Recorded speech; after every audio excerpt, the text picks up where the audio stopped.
বিগত ভিডিওতে তোমাদের আমি sp2 সম্পর্কে বলেছি। আজকে আছে লাস্ট একটা বাকি, সেটা হচ্ছে sp। প্রথমে কি দেখবো, কক্ষকের আকৃতি। s 3 ডাইমেনশনালে গোলাকার শেপ, এটা হচ্ছে z, এটা x, এটা y, এটা z। s এর শেপ হচ্ছে গোলাকার। এরপর আছে p নেব একটা, px ডাম্বেল আকৃতির শেপ, ঠিক আছে। এই দুটো মিলে তৈরি করবে আমাদের sp সংকরায়িত কক্ষক। এটা হচ্ছে x y, এটা z y z। এটা দেখতে কেমন হবে? এটা দেখতে হবে এই রকম, আর এর কোণ হচ্ছে 180। কক্ষকের আকৃতি দেখলাম। এরপর আসবে আমাদের ইলেকট্রন বিন্যাস। ইলেকট্রন বিন্যাস যেরকম হয়, কার্বনের শেষ কক্ষপথ নেব আমি,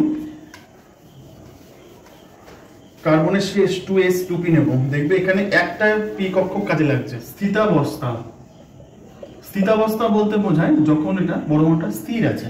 আরেকটা আছে কি, উদ্দীপ্ত, যখন সেটা হাইব্রিডেশন সংকরণের জন্য তৈরি, এটা উদ্দীপ্ত অবস্থা। তো স্থিতাবস্থার ছবিটা দেখব, s p এর তিনটে, px py pz। এটা হচ্ছে s, এসে থাকে দুটো ইলেকট্রন, এখানে একটা এখানে একটা। উদ্দীপ্ত অবস্থায় কি হয়, s এর একটা ইলেকট্রন উঠে এখানে চলে যাবে। এটা s, এটা px py pz। এই s এর একটা ইলেকট্রন উঠে চলে আসবে এইখানে, আগের দুটো যেরকম ছিল। এইবার লক্ষণীয় দেখো, sp একটা s একটা p, এই s এই একটা p যুক্ত হবে, যুক্ত হয়ে তৈরি করবে sp। এটা হচ্ছে sp সংকর কক্ষক। এখানে দেখো py pz এখানে আছে, এটা হচ্ছে এই দুটো ইলেকট্রন, এরা হচ্ছে অসংকরায়িত, এই দুটো কিন্তু সংকরণ হয়নি, অসংকরায়িত p কক্ষক। এরপর আসবো আমরা sp এর উদাহরণ।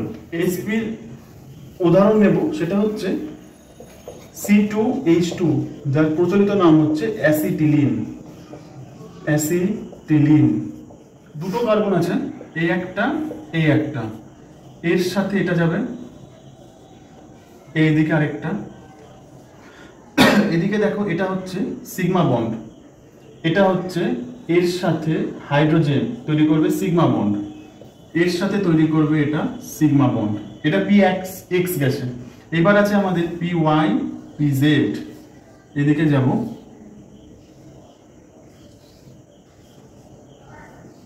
এটা হচ্ছে pz উপরের গুলো, এটা হচ্ছে py, নিচের গুলো তো লিখে দিই, এটা pz, এটা হচ্ছে py।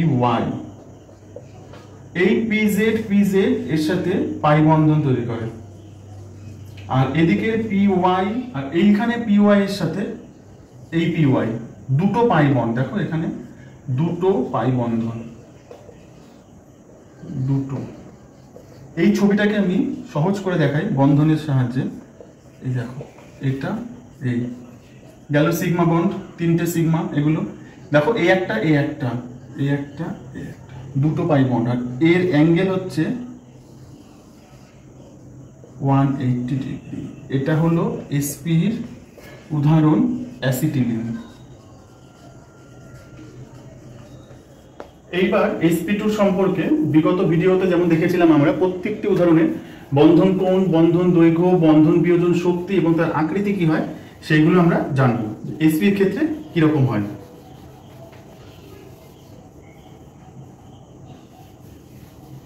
কি আসছে, প্রথমে আসছে বন্ধন দৈর্ঘ্য,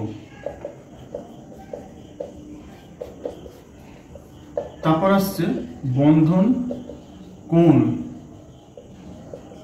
তারপর আসছে বন্ধন বিয়োজন শক্তি, অর্থাৎ বিয়োজন অর্থাৎ বন্ধনটা ভাঙতে কতটা শক্তি লাগছে আমার, আর চারে আসছে হচ্ছে আকৃতি।